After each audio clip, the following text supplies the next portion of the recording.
Hey everybody, welcome to another episode, a teaching episode here at Real Brave, and I'm joined today with Mr. Kevin, who's to my right, and he's the theory aficionado. He's got bags of theory. That's put up there for you, so you're welcome. Thanks. And but I have to say, after our first inaugural episode of this, you explained the basics of theory pretty well, including this question. Every time I learned about theory, I get confused. Hello, me. Is there an easy approach? And man, you crushed it. You did. Did I? Because yeah. I'm never sure about this because it's like one of those things that I'm not the most knowledgeable. I've learned from way more knowledgeable people than myself. Wow. But I do have a substantial grasp on music theory, and so one of my fears is as I'm explaining something, I can get too deep into the weeds and maybe too technical. No, not this. Good. I think you did pretty good because you took this thing, which I'm putting it on the screen right now, and got it to its most basic fundamental level, which, folks, that's not easy to do. It's not easy to do. We explained it very, very, very well in how to accomplish that. And it goes back to here at Real Brave, what we do here is this kind of method of discovery, deconstruction, development, and documentation, which is just, look, discovery is just finding what you like. Deconstruction is breaking things down into a fundamental kind of component, crunching it down, chunking it. Development would be the repetition of it. Yep. Playing, and documentation is kind of like the stuff that we put up on the screen. It's just the work that you're getting and then how to read it. We use Practice Pad for this. This is a software that really is helpful for the teaching purposes, and I'm going to put this up on the screen too. Part of what we went over last week, which is C major scale, and you broke that piece down. What was the name of that thing again? Fairies, Air, and Death Waltz by John Stump, I think. Okay. You broke it down into its fundamental components, talking about the note C, and then breaking it out even further into some chords. I will say that you did a wonderful job, my friend. Thank you so much. You did. It was enjoyable to watch. I think a couple of people commented. So I'd like to continue on that. This is part 2 of this discussion. We're talking about an easier approach to learning theory, which we could probably do this for a really long time, to be honest with you. The C dominant 9th, sharp 11th, and the Lydian dominant mode. It's not. Are we doing that today? That's scary. It's not what we're doing? The Kevian. Oh, the Kevian mode, which is it turns out to just be a major 7th chord. How did you come up with that? That's for another time. Also featured today is Kevin's left leg and some of the piano that we have up on the screen there. Yes. We need to name that piano. Yeah, it's a Yamaha. It's the basic model. Let's call it Phil. Phil the piano. Phil the piano. You could have done better. We could probably do a Phil. I don't know. While Kevin's trying to figure that out and make that joke work, we're gonna we're gonna delve into every time I learn I learn about theory, which is something that I can relate to because personally I didn't start just maybe this you can relate to this. I didn't learn how to read music until I was well into my 20s. Oh, wow. Yeah, and I learned by ear first. I went back to college in my mid-20s, which is like 350 years ago. And during that time, this was what, like the 17th century? Yeah. So. During that time, I found the need. I found the use for it. It actually made a ton of sense. So for me personally, learning the chords, learning how to play, learning how to sing, put it all together, learning some of the basics behind it made a ton of sense. Yeah, there's a disconnect. There's so much of what we consider to be part of the private lesson model is just concerned with the how. Yeah. How do I move my fingers in these ways? And that's really important. If you want to develop a technical proficiency on any instrument, knowing how to move your hand is really important. But the why am I going to play this note, this set of notes rather than this set of notes? That's, in my opinion, an equally important thing, and it's something that is definitely pervasive in my lessons. Like asking why. Like, why does the major chord sound happy? Why does a minor chord sound sad? These are the types of questions that I'm asked regularly. So having a little bit of knowledge of theory is really, really helpful. Well, let's get in there, let's get in there. Let's do it. Let's dig on in. Dig on in. So where do you want to take us? What on the journey with Phil involved there? Phil the piano.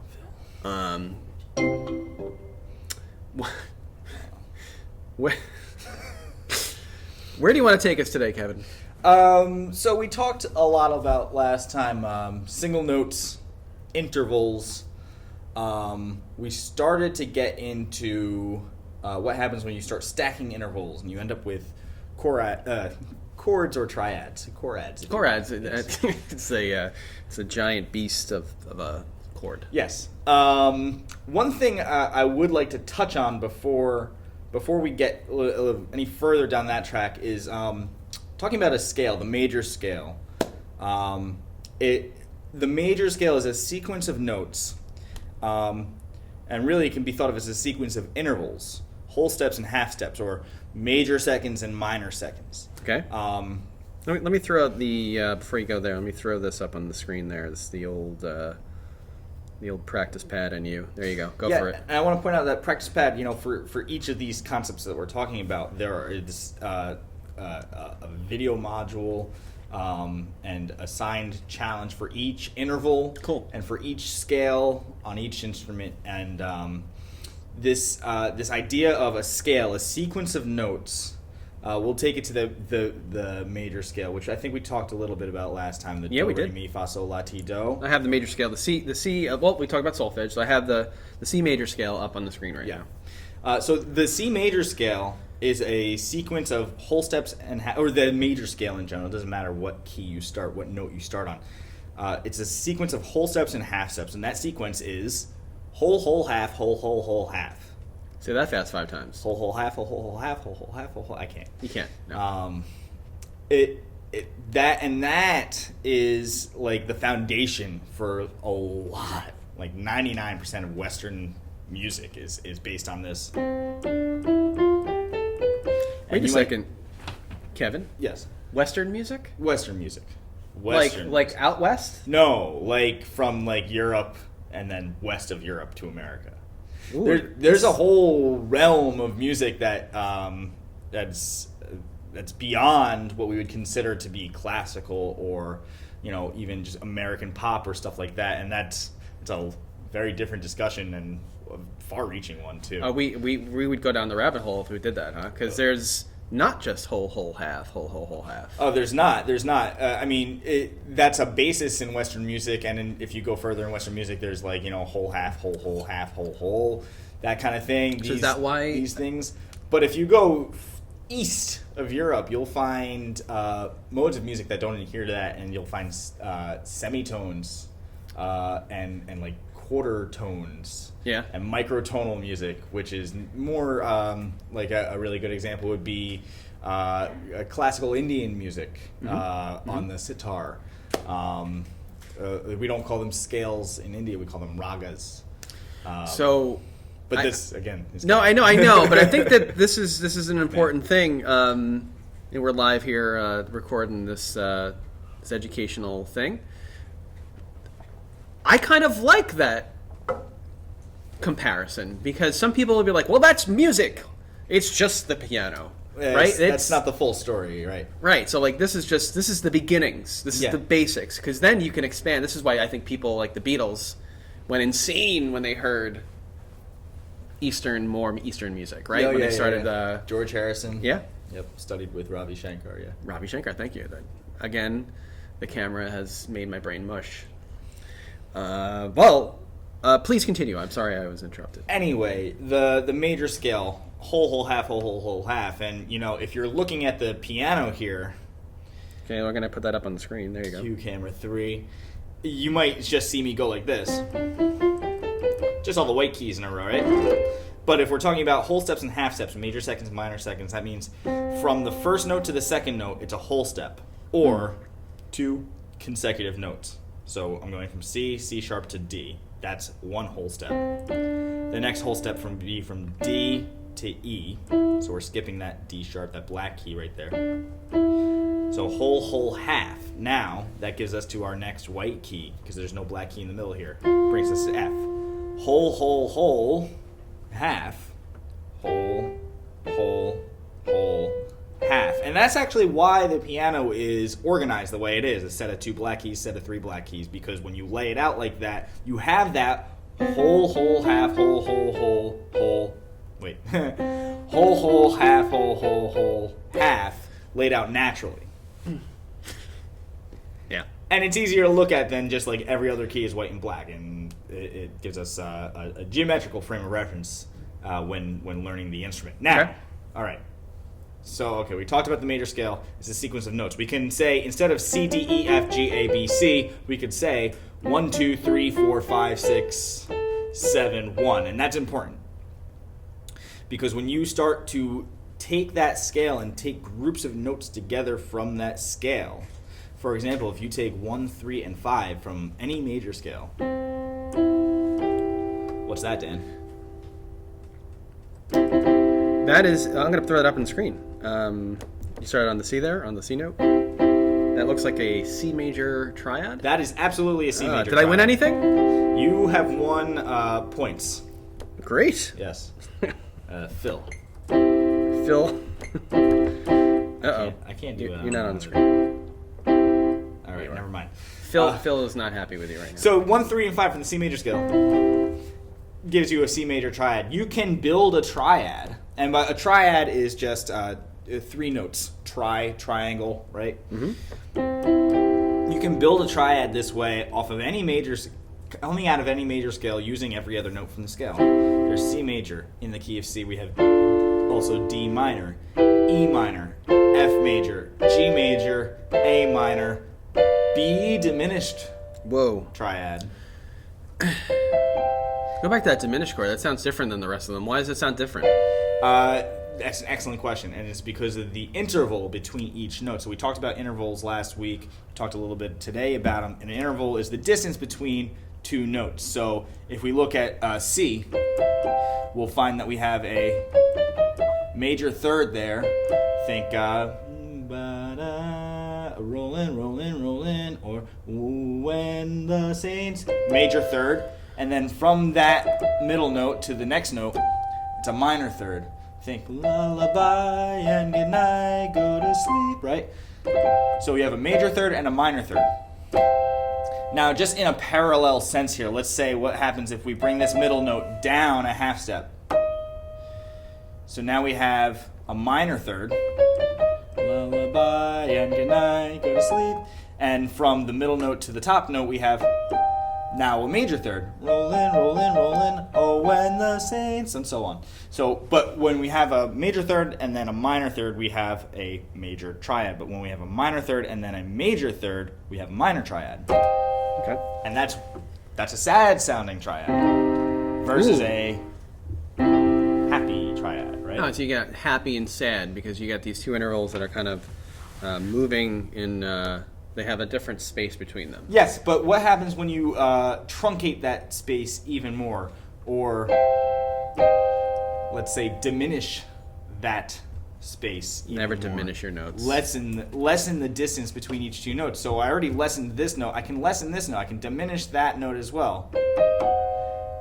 And now I have this very tense, scary sounding diminished triad. And so if I go back to the key of C, 5, 6, 7, I'll see that I have on this B, from B, I have a minor third and then another minor third, a diminished triad. That looks better on the screen, by the way, because our camera is kind of situated weird when great. you play like that. Yeah, there you go. Not great technique, but it gets it across. When you play Right. So I have a diminished triad when I go like that. A minor third and a minor third. And the question was, why does that sound different? It's because the notes, the distance of the notes, the intervals that are involved in that triad are different Yeah. than the intervals involved in, say, a major triad. I was just going to ask you to play the major. Yeah. Yeah. There you go. So like this would be B major, this would be B minor, this would be B diminished. And each time I'm just changing the distance between each two notes. Did I lose anybody? I feel like I've lost people now. Well, that was a crash course in chords. Yes. I'm feeling a little whiplash. So all right, let's step back. Let's regroup. A major scale is whole, whole, half, whole, whole, whole, half. You play every other note, starting on any given note in that major scale, and you have triads. You now start to sequence these triads. Let's say, again, instead of saying C, D, E, F, G, A, B, C for the major scale, let's say 1, 2, 3, 4, 5, 6, 7, 1, because C is C. That's just an octave higher. Okay. Now, let's build triads off of these scale degrees. Let's say 1, 1, 2, 3, 4, 4, 3, 2, 1, 1, 2, 3, 5, 4. Oh, I know this song.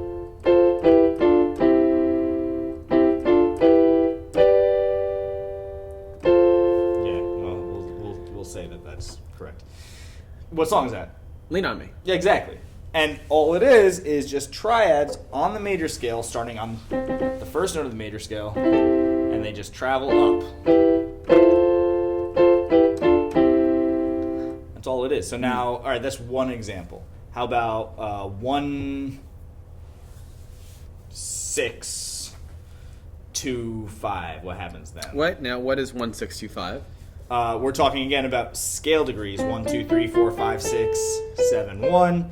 And now I'm going to build triads off of the 1 chord. Or Wait, the let me go there. Hold on a second. The 1 chord, sorry. We're going to build a triad off of the 1, the 6. And I went backwards, but I could have gone forwards. Why can you do that?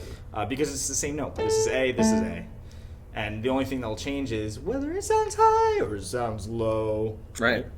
But the note is the same, and thus the triad built off of that note will be the same as well. Okay. So we're going to go 1, 6, 2, and then we can either go up here for 5 or down here for 5. And let's see what happens. So we have a 1, a 6, a 2, a 5. Now you haven't changed your. Let's get a better. Let's get a better kind of like. Yeah. Thank you. Yeah. Let's try that one more time. Let's show the viewers that this is the same shape, just moving around, and with the first finger being on a very specific. Yeah. There you go. Cool.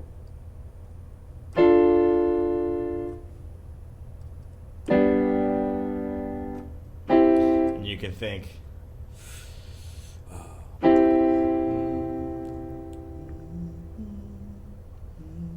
It's 1,000 songs. Too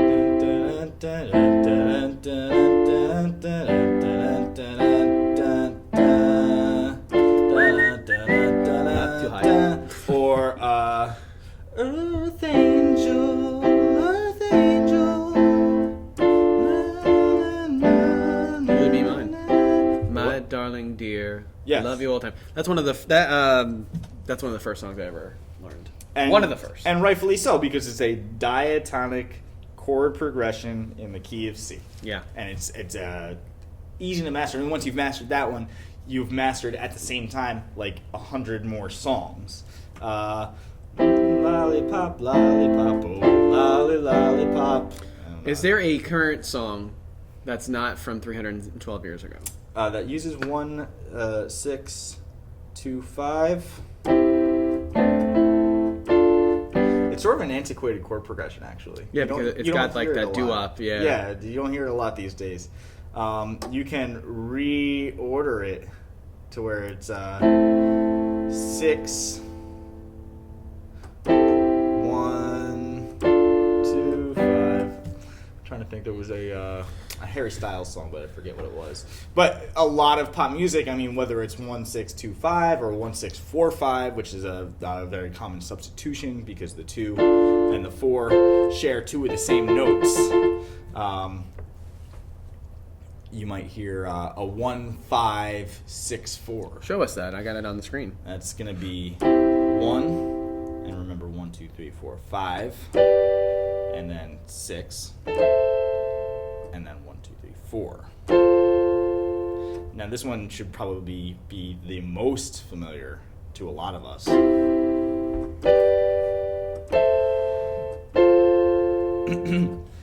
Can you feel the love tonight? Or I'm your biggest fan, I'll follow till you love me, Papa, paparazzi. Or take on me, take on me. Or when I find myself in times of trouble, Mother Mary comes to me.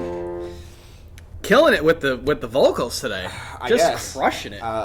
Disclaimer, viewer, I'm not a vocal instructor. No, but the point is well taken. I mean, like, we're gonna be shooting this. By the way, it's official. We're gonna be doing that the 3-chord rock song. 3-chord rock songs. It's gonna happen in the next couple months. Good. I mean, there's I'm looking at the lights as the camera. Hello, light.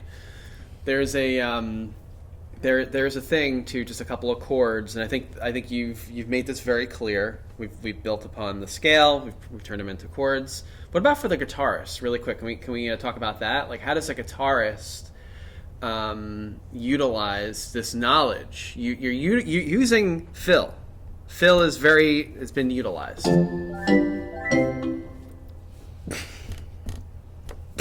And we're happy to have him in the show. I don't know how it got to there. That's perfect. So thank you, Phil. But how does a guitarist utilize this knowledge? Excellent question, Dan. Chord books, chord shapes. Go into Practice Pad. If you go to the skills section in Practice Pad, and you go to guitar as your instrument, and you go to physical technique for guitar, and then you go to left hand technique, you'll find a whole section of chords, which our guitar instructors would assign on a regular basis. And all of that is because, again, the way the guitar is set up or organized is very different from the piano. We can't just take one shape. Actually, yeah, we can't take one shape, move it around the piano or move it around the guitar and have it the exact same thing that we would have on the piano. However, there is a lexicon of chords. You just, I mean, seriously, you can find them anywhere. Yeah. We don't. I have it up on the screen right now. This is an example of a C chord on Practice Pad, but this is not. We're putting that in there for people's own edification. The ease. And if you don't have a Practice Pad account, like you can check it out. But you can get this stuff on YouTube as well. As you were saying, please continue. Yes. So let's say I know those 4 chords, 1, 5, 6, 4 in the key of C, or even in the key of G. In the key of G, it would be G. Oh, are we gonna do that? I don't know if we should do that. That might be too much. All right, let's stick to C. Yeah. Even though, let's just stick to. Let's stick it. C, and my 5 chord is 1, 2, 3, 4, 5, G, and I happen to know there's an open chord shape for G, and then I'll go to 1, 2, 3, 4, 5, 6, A minor, and then my 6 chord would be F. I'm sorry, my 4 chord would be F, and there I have everything I need to be a pop star in 2020. But okay. If this is my first time picking up the guitar, I'm not going to just naturally be able to look at it and be able to shape my fingers like that and play right out the gate like that. What I can do is take each 2 chord group, and this is another big part of my beginner guitar lessons, is we'll take any song, like really any song. Like I'm working on a Juice WRLD song right now. Juice WRLD. Yeah. That's relevant. Yeah. That's totally relevant. It happens to have guitar chords in it. Actually, is it Juice WRLD or is it Post Malone? It's called Rockstar. Does our anybody in this audience know if that's Juice WRLD or Post Malone? Oh, it's who? It's the baby. dVI-I-III. You were wrong on both accounts, my friend. But I played it perfectly. So Why is he are, called the baby? Let's answer that another time. But these are still just chords that, and here's the technique, right? So if it's Rockstar or if it's any 4-chord song, I'll take 2 chord groups. So I know that my C chord shape is like this: ring finger, 3rd fret of the A string, middle finger, 2nd fret of the D string, open G, 1st finger, 1st fret of the B string, open E. I'm going to play that chord. And now I'm going to think about what chord is next in the sequence, and it happens to be a G major. And I happen to know that G major is middle finger, 3rd fret of the E string, index finger, 2nd fret of the A string, ring finger, 3rd fret of the high E string. Interesting you're playing that chord. That's the old-fashioned G. You know what? Why do you do the old-fashioned G? It's just habit. Yes, I could have gone like this.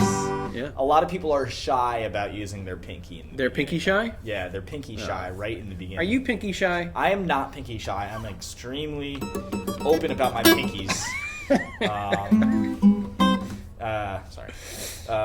Anyway, it doesn't matter really if I decide to go like this or like this. The technique, the way to develop that would be to just back and forth. Think about what finger needs to move where. Let's zoom in on that bad boy. Move it there. Play it. And experience the dopamine release of successfully executing a nice happy G chord, and then go back and forth. So I'm going to go back to C, and every time I go back to C, I'm reinforcing those neurotransmitters in my brain.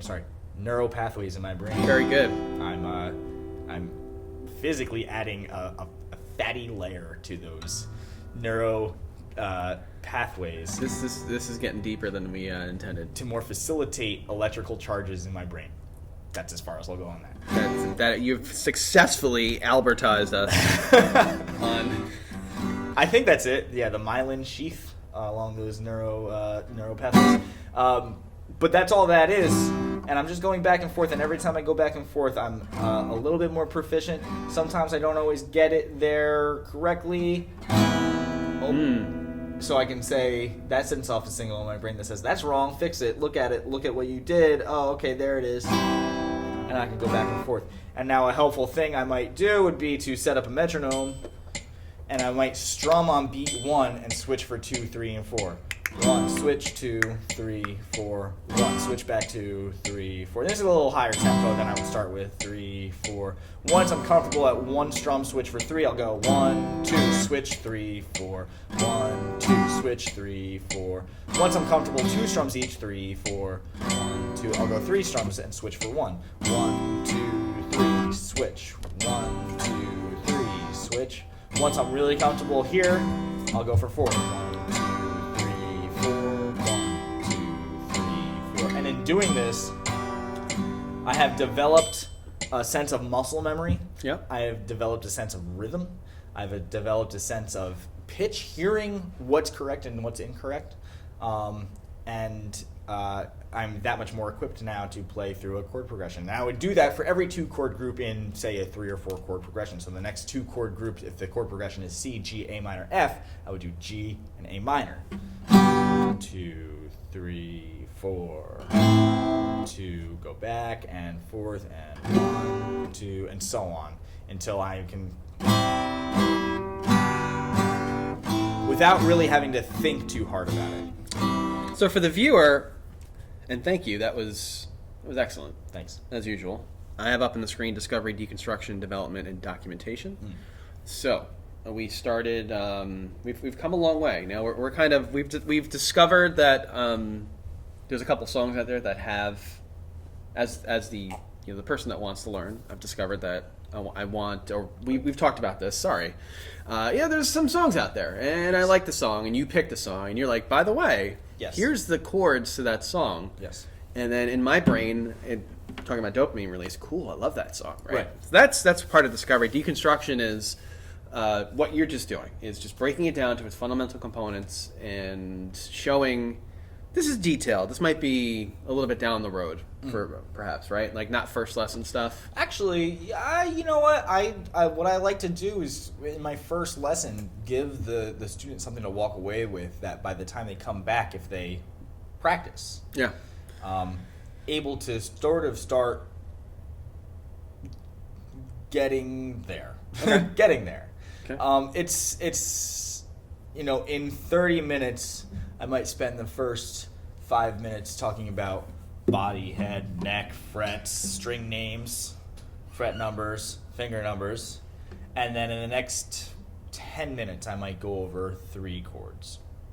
And then in the next 10 minutes, I might say, all right, I might do that exercise. Yeah. And then by the end of that, here's 3 different combinations of that 3-chord cycle. Practice going back and forth between each of those chords. Come back next week, and we'll start playing some songs. Okay. All right. You in development, what we try to do is play. You were demonstrating that for us, right? So documentation is just kind of the written version of things. Like, for instance, what I have up on the screen right now. That's what a C chord looks like physically, and I might add a note like, hey, make sure to use like some just finer points of technique. Make sure you're using your fingertips. Your thumb is in the middle of the back of the neck. Your fingers are arched and not coming in contact with other strings. Yeah. There's a lot that goes into this, right? Yeah. The language of music, the physicality of music. Physicality? There's probably a better word for that. But physicalness. And of course, how can we forget Phil the piano. So, rounding this off, all 3 of us together, me, Phil, and you, what do we, how do we want to end this? Because I still... what you wanted to teach, we still got more to go. A little bit more, I think.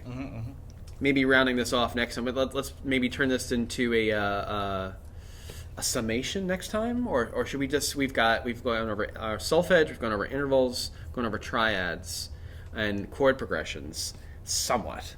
Yes. Like we've kind of like touched upon them. Do we want to go deeper into this? We could absolutely go deeper into each of these sections. We can go further and just kind of like spread it out like the knowledge to get a cursory glance of a lot of subjects, or we can let the viewer, singular, decide what they would want to hear from us. Yeah.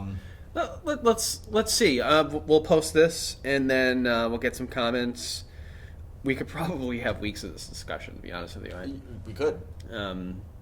I'm getting some different ideas about this, but yeah. Like, for example, that one scale, C major, is simultaneously 7 different scales at the same time. Yeah, that is just going to blow people's minds. They've already just jumped off the cliff. If you know how to play major scale on the guitar, you know how to play 11 different major scales, because you could just move it. And if each major scale is 7 different scales, you're actually, now, I'm sorry, not 11, 12, 84 different scales. Very good. 84 different series of notes that in different contexts mean different things, and you can do different cool things with. Let's put a pin in that. Yeah, we have to. Mr. Patterson. Yeah. And let's try this again soon. Until next time, my name is Dan, that's Kevin, and thank you for again, I think, completely crushing this once more. So we're going to have to pick this apart and go into the finer levels of this. I think we can really do a lot more. Cool. So we'll try this again real soon. Yeah, it was a blast. Thanks for having me. All right, sure. See you soon, guys. Thank you.